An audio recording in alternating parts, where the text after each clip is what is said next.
October 7, 1944, Camp Florence, Arizona. The desert sun beat down mercilessly as a transport truck rolled through the gates of the prisoner of war facility, carrying its unusual cargo. 42 German women, members of the Luftwaffe Women's Auxiliary Corps, stepped onto American soil for the first time as prisoners. They had been captured in France during the Allied advance, serving as radio operators, clerks, and communication specialists for the retreating Wehrmacht. Their gray uniforms were stained and worn, their faces gaunt from months of diminishing rations even before their capture. Among them was 24-year-old Greta Hoffmann from Berlin, a former telegraph operator who hadn't seen her family in over 2 years. Beside her stood Margaret Klein, 19, from Munich, her hands still trembling from the long journey across the Atlantic. They had been prepared for harsh treatment, for the cruelty they had been told to expect from American captors. What they were not prepared for was what happened in the camp mess hall that first evening. Corporal James Mitchell, a farm boy from Iowa assigned to oversee the initial processing, had arranged for a simple welcome meal. Nothing elaborate, just standard camp fare. But when the German women filed into the dining hall and saw what awaited them on the metal trays, something unexpected happened. Several of them stopped walking entirely, causing a confused backup in the line. Others gasped audibly, their eyes widening in disbelief. On each tray sat a thick slice of fresh white bread, its crust golden brown, its interior soft and pale. Beside it, a pat of real butter, a serving of beef stew with visible chunks of meat, potatoes, carrots, and a small square of chocolate for dessert. Greta reached the front of the line and accepted her tray with shaking hands. She stared at the bread as if it were a mirage, something that might vanish if she looked away. The American serving the food noticed her frozen expression and assumed she didn't understand. "Bread," he said slowly, pointing. "Fresh white bread, baked this morning." Greta understood English well enough, but understanding the words and believing what she was seeing were two entirely different things. She had not seen bread this white, this soft, this abundant since 1942. Even officers in the Luftwaffe had been eating dense, dark loaves mixed with sawdust and potato flour by the time she was captured. Margaret, standing behind Greta, whispered in German, "Das kann nicht echt sein." This cannot be real. But it was real. When Greta finally moved to a table and sat down with the other women, none of them ate immediately. They simply stared at their trays, at the impossible abundance before them. Some touched the bread carefully, pressing fingers into its softness to confirm it was genuine. Others looked around suspiciously, as if this might be some elaborate trick, a test of their loyalty or a cruel joke before the real deprivation began. Ilse Werner, a 30-year-old administrative clerk from Hamburg, was the first to cry.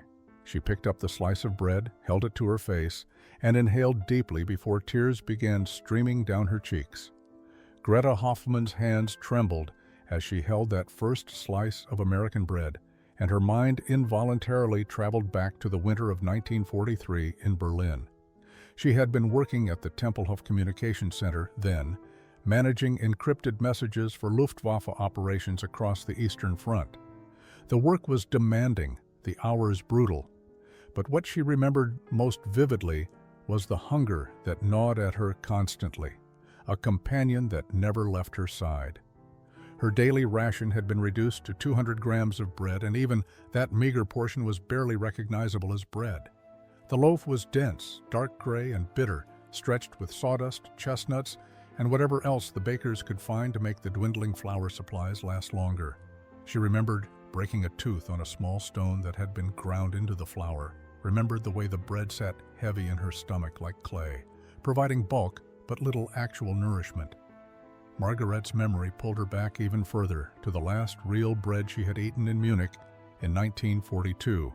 She had been 17 then, working at a munitions factory before being recruited into the Auxiliary Corps. Her mother had somehow managed to save enough flour ration stamps to bake a small white loaf for Margaret's birthday.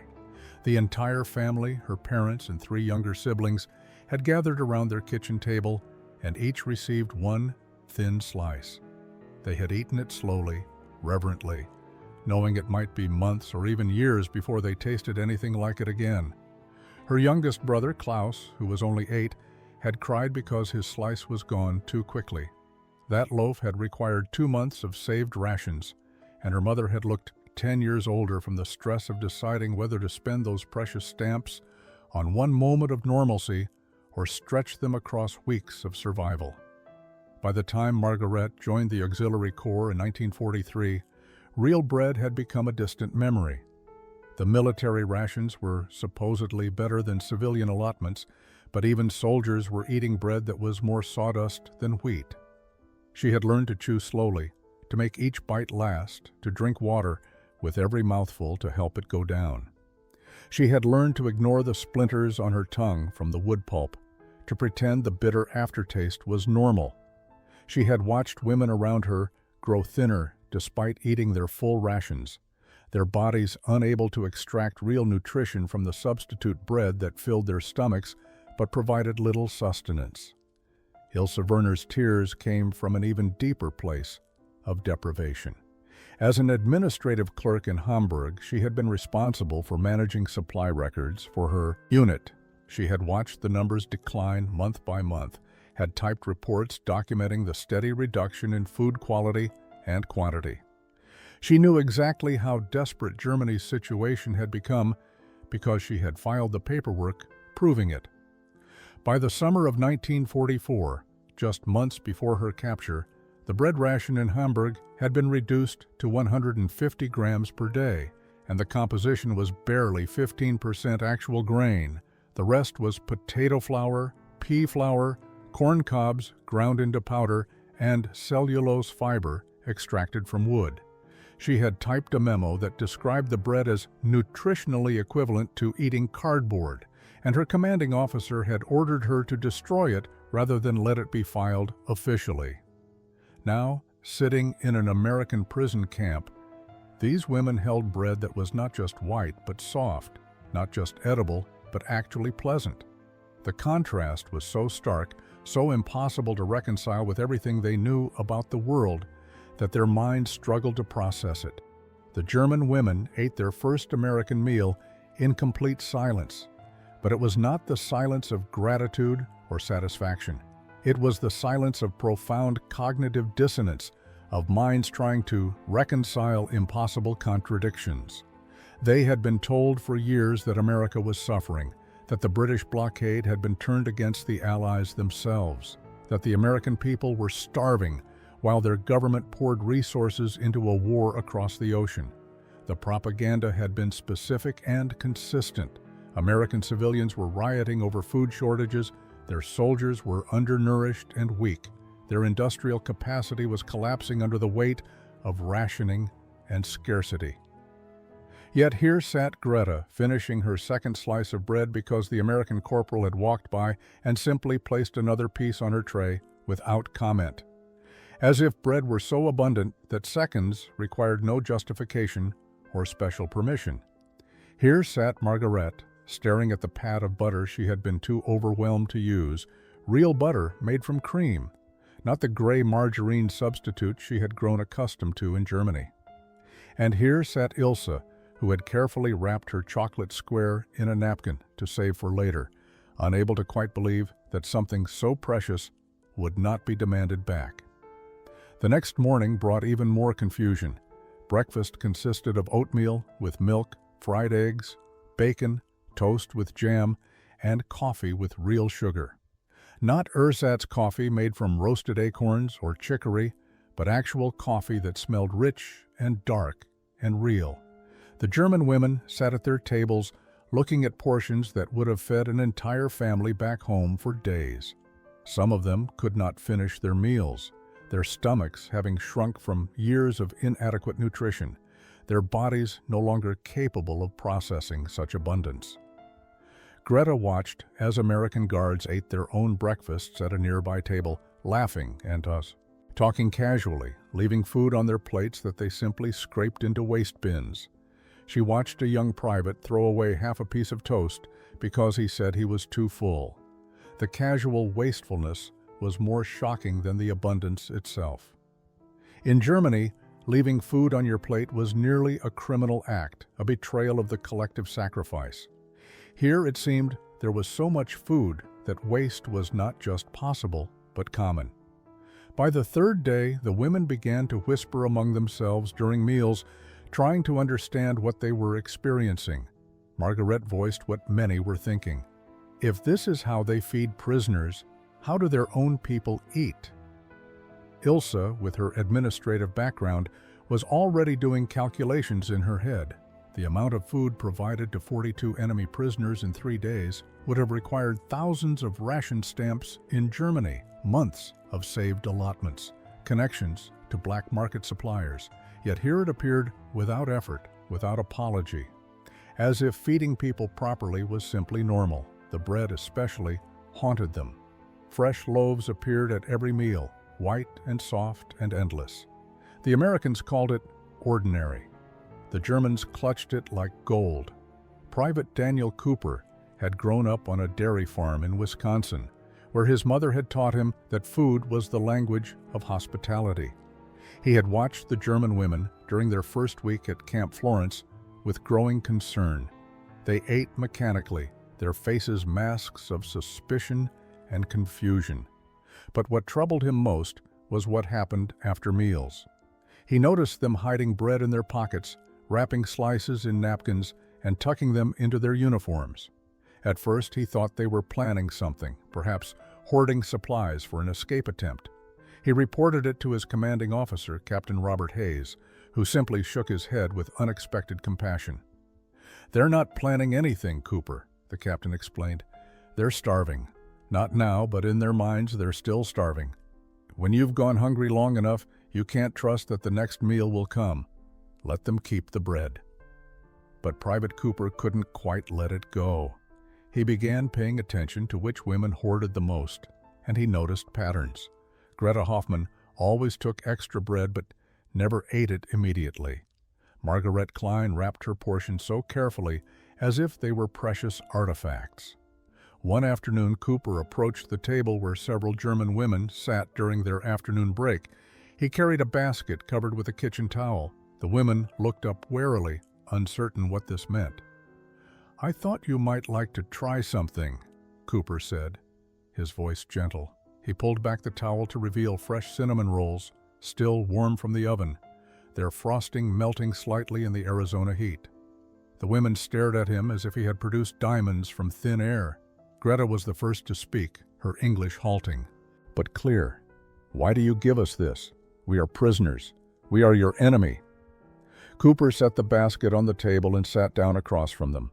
"My mother always said that anyone sitting at your table isn't your enemy, they're your guest, even if it's a table neither of you chose." Margaret reached slowly for one of the rolls, still expecting him to snatch it away, to reveal this as some sort of test or trick. But Cooper simply smiled and pushed the basket closer. "Go ahead. Cook made extra. Said they'd just go to waste otherwise." The word waste struck them again, that casual American assumption that food could be extra, that abundance was normal. Ilse took a roll and bit into it carefully. The sweetness of the cinnamon and sugar was almost overwhelming after years of bitter ersatz foods. She closed her eyes, and for a moment she was transported back to her childhood in Hamburg, to Sunday mornings when her grandmother would bake. "Your mother?" Greta said carefully, looking at Cooper. "She taught you to bake?" Cooper laughed. "She tried. I'm terrible at it, but she taught me why it matters. Food isn't just about filling stomachs. It's about showing people they matter, that they're not forgotten." Something shifted in that moment around the table. The women began to ask Cooper questions about his home, his family, his life before the war. He answered honestly, without propaganda or pretense. Greta Hoffman kept a small cloth bag hidden beneath her cot mattress. Inside were 17 slices of bread in various stages of staleness, carefully wrapped in napkins she had taken from the mess hall. Every night, she would check on them before sleeping, counting them like a miser counting coins. She knew it was irrational, knew that fresh bread would appear again at breakfast, but her hands moved automatically to add each day's saved portion to her collection. The bread was becoming hard now, some pieces developing spots of mold that she carefully cut away. She could not bring herself to throw any of it out. Private Cooper noticed her obsession and mentioned it to Sergeant Maria Gonzalez, one of the few female staff members at the camp. Sergeant Gonzalez understood in a way the male soldiers could not. Her own grandmother had lived through famine in Mexico and had hoarded food until the day she died, decades after the hunger had passed. One afternoon, Gonzalez sat down beside Greta during recreation time in the camp yard. She did not mention the bread directly, but instead began telling Greta about her grandmother, about how trauma leaves marks that outlast the circumstances that created them. Margaret Klein's hoarding took a different form. She did not keep the bread for herself, but was saving every crust, every piece she could spare, meticulously wrapping them and marking each package with dates written in pencil on the napkins. When Sergeant Gonzalez gently asked her why, Margaret's eyes filled with tears. "My sister," she whispered in broken English. "Anna. She is 12 years old, maybe still in Munich, maybe still alive." She clutched the wrapped bread packages. "I think when I go home, I bring her this. I show her that I did not forget her, that I saved food for her even when I was far away." The logic was childlike, impossible. The bread would rot long before any repatriation occurred, and even if it did not, bringing stale American bread to Germany would accomplish nothing.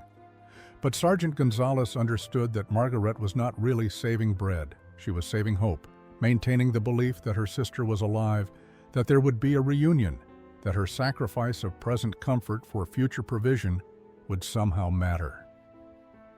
To tell her the truth would be to take away the only thing that gave her actions meaning. Ilse Werner approached food differently than the others. She did not hoard bread, but she also could not stop crying when she ate it. Every meal brought fresh tears that she tried to hide, turning away from the other women, wiping her eyes quickly with her sleeve. Finally, Greta asked her directly what was wrong.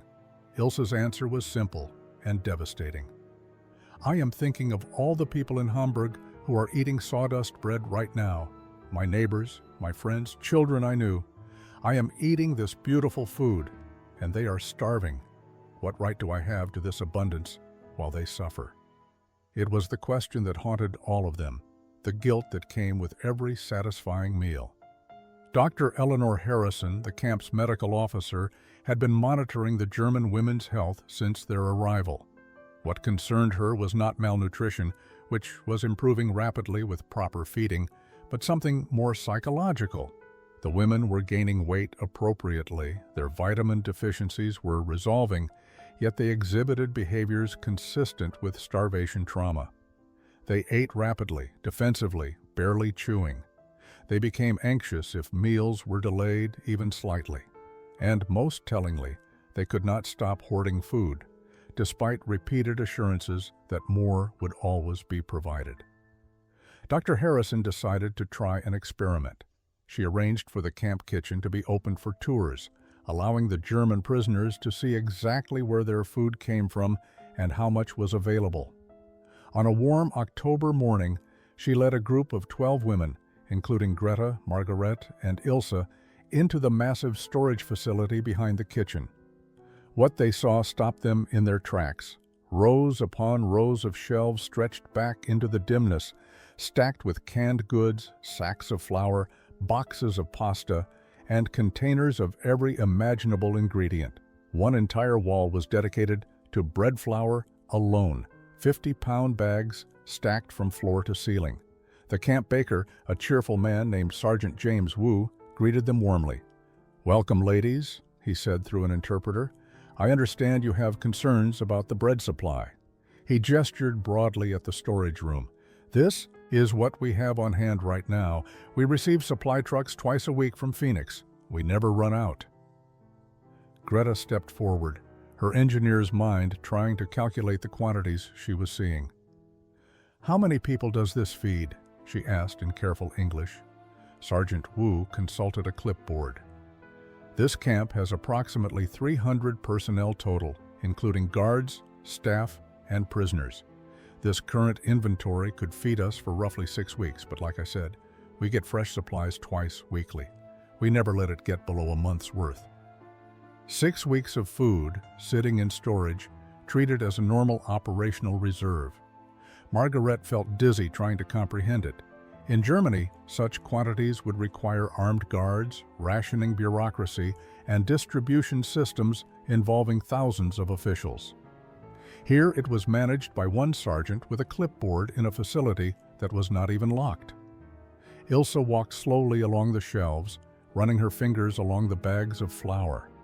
In Hamburg, she said quietly, the flour ration for the entire city was sometimes only enough for 3 days. And it was not flour like this, it was mixed with sawdust and chemicals. Sergeant Wu looked genuinely shocked. I had no idea it was that bad over there, he admitted. I mean, we knew there were shortages, but I figured your military was still eating okay. No one was eating okay, Ilse replied. Not for years. That evening, Greta finally threw away her hidden bag of moldy bread. It was a small act, but it represented something larger, the beginning of belief that tomorrow would not bring renewed scarcity, that the abundance was real and would continue. Trust, she was learning, was harder to restore than health. The International Red Cross permitted prisoners of war to send limited correspondence home, carefully censored to prevent transmission of military intelligence. In early November of 1944, the German women at Camp Florence were given paper, envelopes, and permission to write to their families. Greta sat at a table in the recreation hall, pen in hand, staring at the blank page before her. She wanted to tell her mother about the bread, about the abundance, about how American prisoners ate better than German officers. But how could she possibly explain what she was experiencing without sounding like she had lost her mind or, worse, been seduced by enemy propaganda? She began writing carefully, knowing a censor would read every word. Dear Mother, I am healthy and being treated well. The food here is adequate. Adequate. The word felt like a betrayal of truth, but what else could she say? I am fed fresh bread daily would sound like delusional fantasy to anyone in Berlin. Her mother would think the letter was a fake, an American propaganda trick. She continued, I hope you and Father are managing with the rations. I think of you constantly and pray you are getting enough to eat. She stopped, reading back what she had written, the put. Disconnect between her reality and theirs was so vast that honest communication had become impossible. Margaret struggled with a different problem. She wanted to write to her sister Anna to tell her that she was saving bread for her, that she had not forgotten her. But the more she thought about it, the more she realized how cruel such a letter would be. What comfort would it bring Anna to know that her sister was eating abundantly while she starved? Would it not just deepen the unfairness, the bitter knowledge that geography and circumstance had placed them on opposite sides of an absurd divide? She finally wrote, Dear Anna, I miss you every day. I am healthy and hope you are too. Please tell Mother I am thinking of her always. I will come home as soon as I am able. She did not mention food at all. Ilse took a different approach. She decided to tell the truth, consequences be damned. Dear Hedwig, she wrote to her best friend in Hamburg, you will not believe what I am about to tell you, but I swear on everything I hold sacred that it is true. The Americans feed us 3 full meals every day. Real food, Hedwig.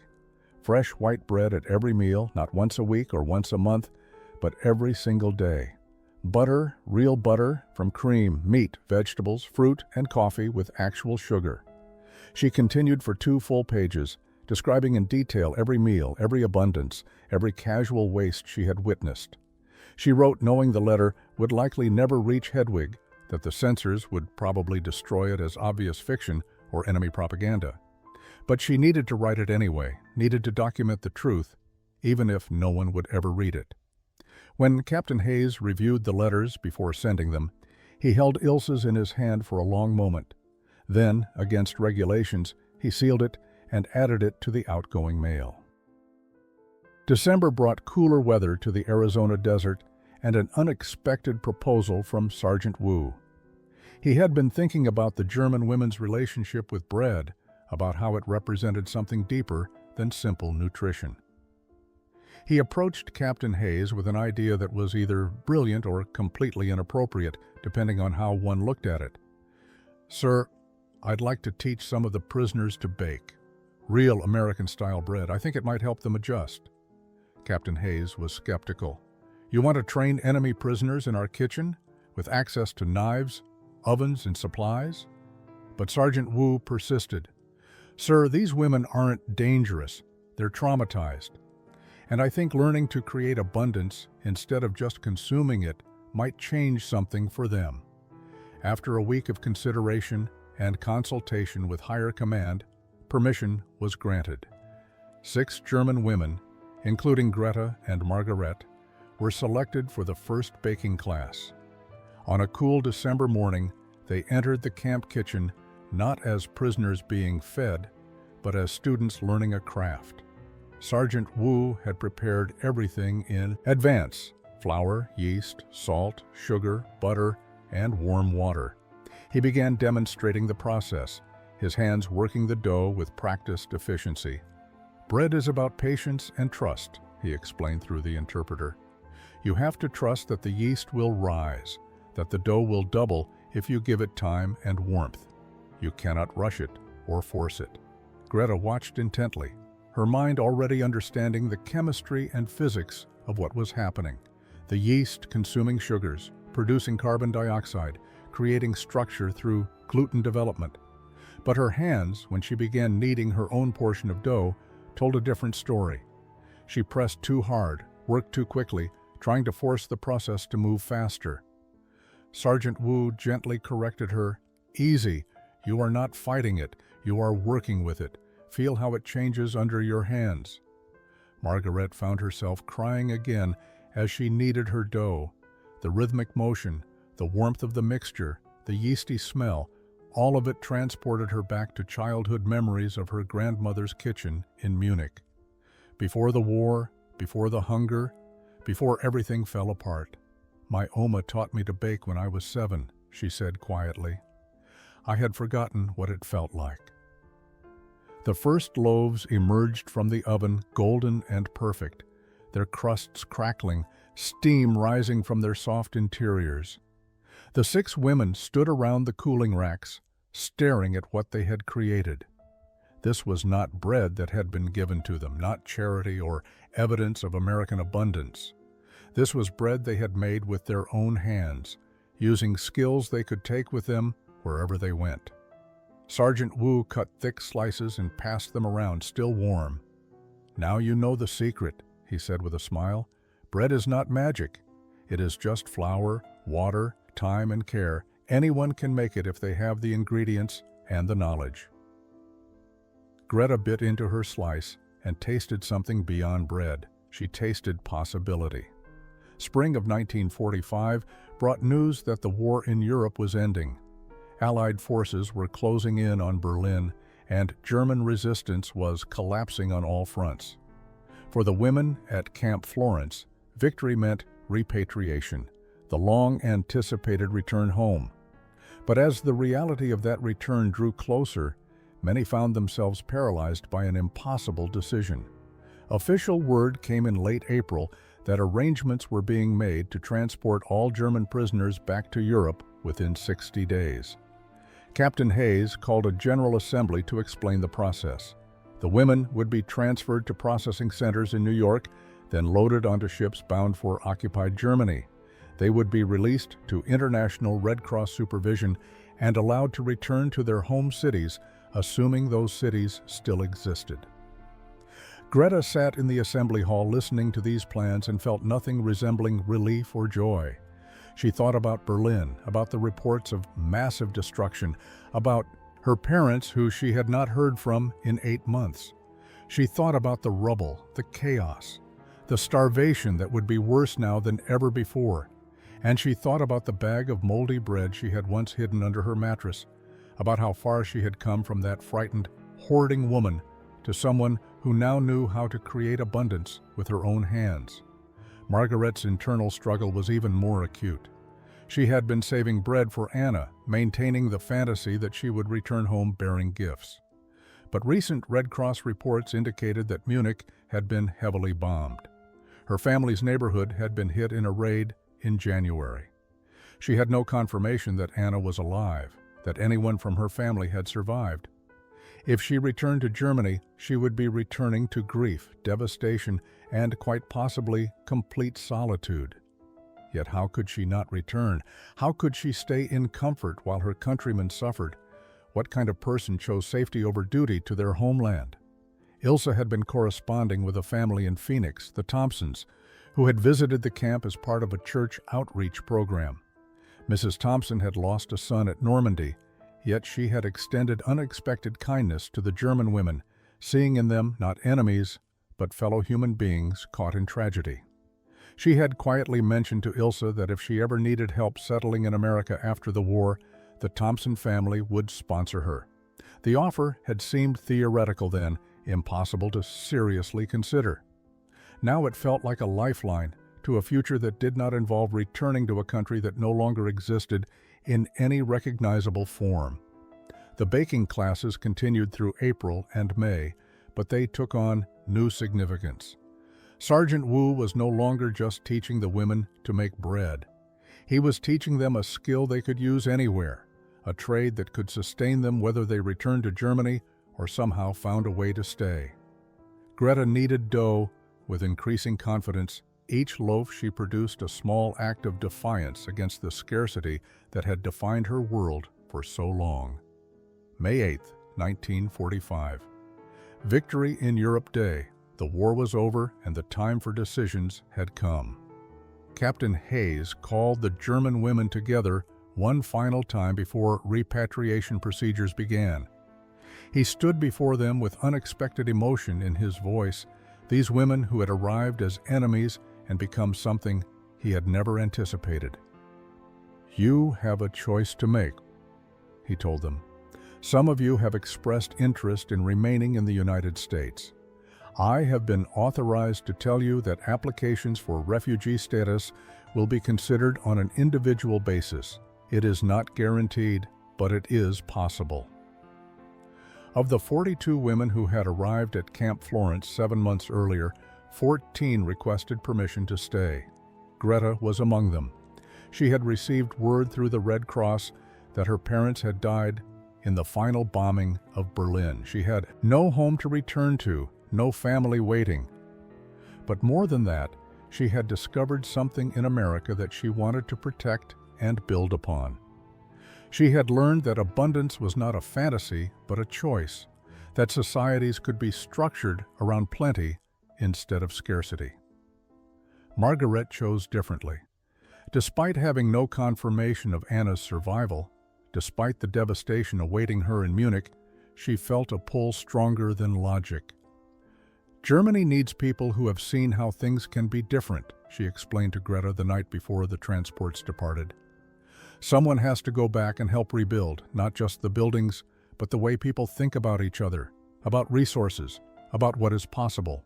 Ilse also chose to return, but for different reasons. She felt she owed Germany her presence in its darkest hour, that accepting American comfort while her countrymen suffered would be a betrayal she could not live with. Yet she packed carefully in her bag the recipes Sergeant Wu had written out for her, the techniques for making bread from basic ingredients. "I will teach others," she promised. "I will show them that hunger does not have to be permanent, that we can rebuild not just our cities, but our ability to feed ourselves with dignity." The women who stayed and those who returned maintained correspondence for decades. Margaret wrote to Greta about finding Anna alive in a displaced persons camp, about the slow, painful reconstruction of Munich, about teaching children who had known only war what peace could look like. Ilse wrote about opening a small bakery in Hamburg, about using the skills she had learned in an American prison camp to feed her neighbors, about how fresh bread became a symbol of Germany's recovery. Greta became an American citizen in 1951. She married a fellow immigrant, opened her own bakery in Phoenix, and never forgot what a simple loaf of white bread had taught her about abundance, kindness, and the power of small mercies to transform enemies into family. Years later, when asked why she had chosen to stay, her answer was always the same. Because I learned that home is not where you suffer together, but where you build something better together. And fresh bread, real bread made with care, is where that building begins.